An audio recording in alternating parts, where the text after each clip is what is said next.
আজকে আমি বানাবো চটপটি। বুটের এই বুটটা ভিজায় রাখছি সারা রাত, ফুলে গেছে, এখন সিদ্ধ দিব।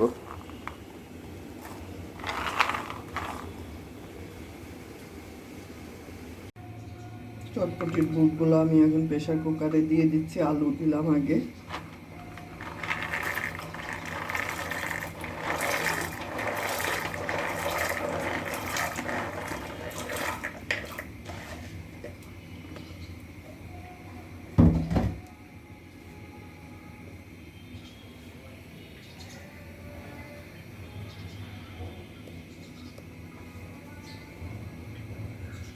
এখন এর মধ্যে আমি লবণ দিয়ে দিব 1 চামচ।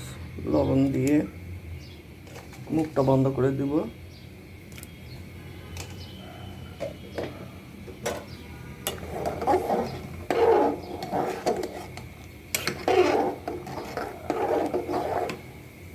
চারটা কি 5টা সিটি উঠলে তারপর নামায় ফেলবো।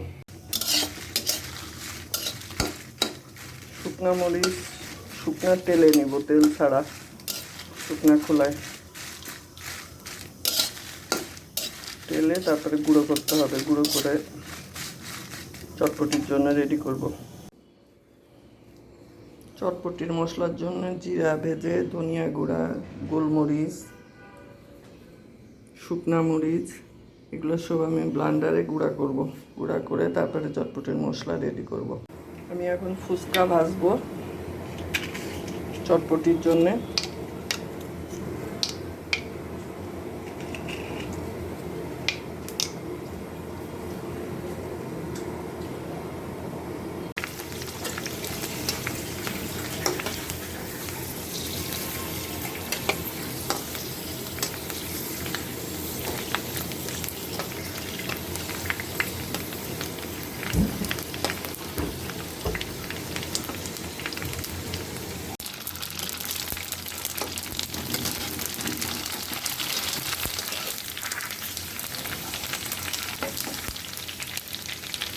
ফুচকাগুলো হয়ে গেল ভাজা।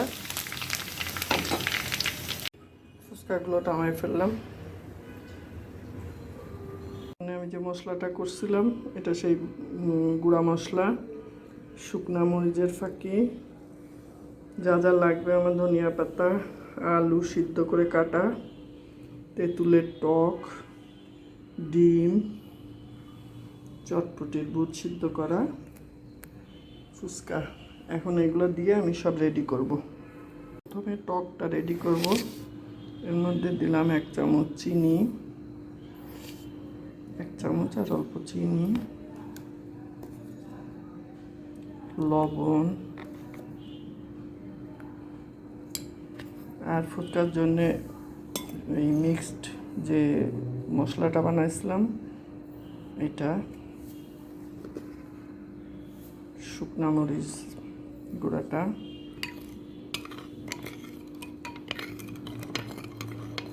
টকটা রেডি করে তারপর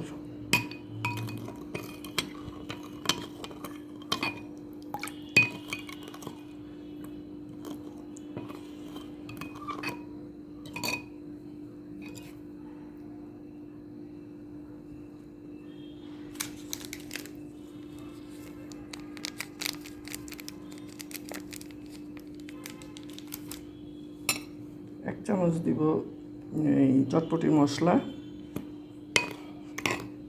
দিয়ে এটা মেখে তারপর চটপটির বুটের সাথে মিলাই দেবো। পরে দিব 2 টুকরা লেবুর রস,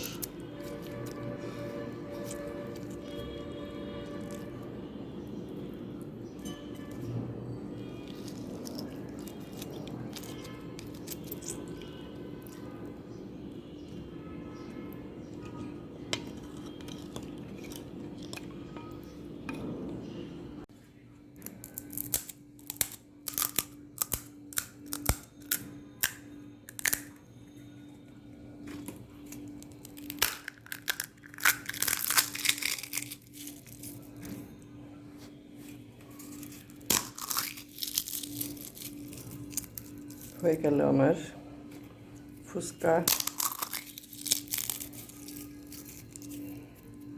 চটপটি চটপটির টক, ডিম গ্রেট করে নিছি, এখন সব মিলাই দিছি।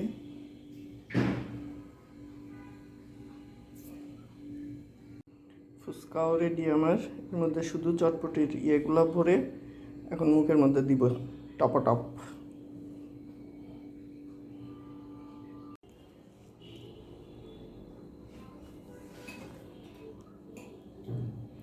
আমার ফুচকা রেডি হয়ে গেল, এখন এর মধ্যে টক দিব আর খাবো।